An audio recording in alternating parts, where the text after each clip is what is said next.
Hardys, Matt and Jeff Hardy, who you and Rob coincidentally had wrestled, I think, in the 90s, too, before they really blew up. They made it, yeah. And we're going to wrestle them coming up in Philly.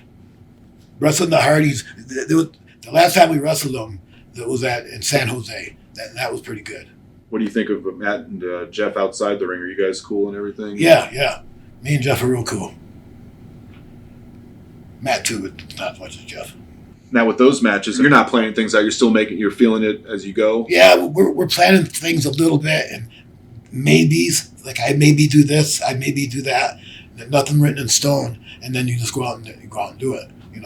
Then your maybes become reality, or your maybes become nothing. You might see me do this, or you might see me do that, and then sometimes I won't even do it. I thought this was interesting. I think you had Road Warrior Hawk's final match. Yeah, it was me and him against Balls Mahoney and somebody. It was you, Hawk, and Balls against Kevin Sullivan. That's what it is. Devon Storm and the Milwaukee Crusher. Yeah, Michigan, I think. Yeah, Jackson, Michigan. How did this come together? I don't know. I remember. I thought it was an odd tag team. But then he died a few weeks after that.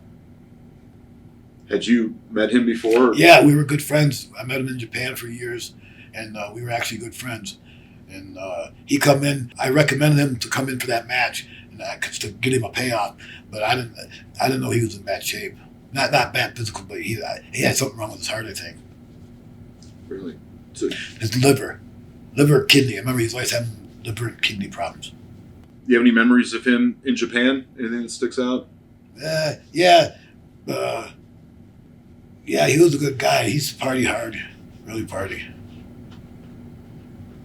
And did you know Animal? I know he just passed not too long ago. Yeah, I knew Animal too, but not as well as Hawk. And but Animal was all right too.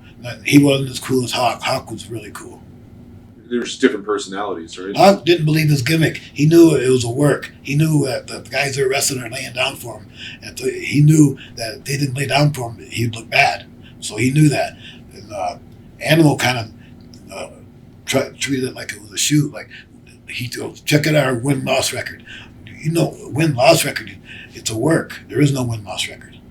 If you count your wins and losses, you're probably in the wrong business. Well, of course you want to win. People, if you win the match, people think you're better than the other guy, or think you're at least good if you win. Now, winning and losing in pro wrestling don't mean very much, because you're only as good as the guy who's allowing you to be. If I don't allow you to do your moves, you're not going to do them, and you're not going to look good. And vice versa. If they don't allow me to do my moves, I won't look good. Appeared spontaneous, but in reality, it wasn't. Everything I did, I practiced it before. Even if it looked like I'd never done it before, I practiced it before. But you wanted to make it look like it was your first time trying it. Exactly. And I didn't tell everybody, hey, watch this spot or something or anything. I went and did it. And every time I wrestled, I invented a new move. Just about every time. Every time I went to Japan, I go to Japan for 2 or 3 weeks, come home for 2 or 3 weeks, and every time when I go home, I'd practice, make a new move, and go back to Japan with it, and have a new move every time I went to Japan.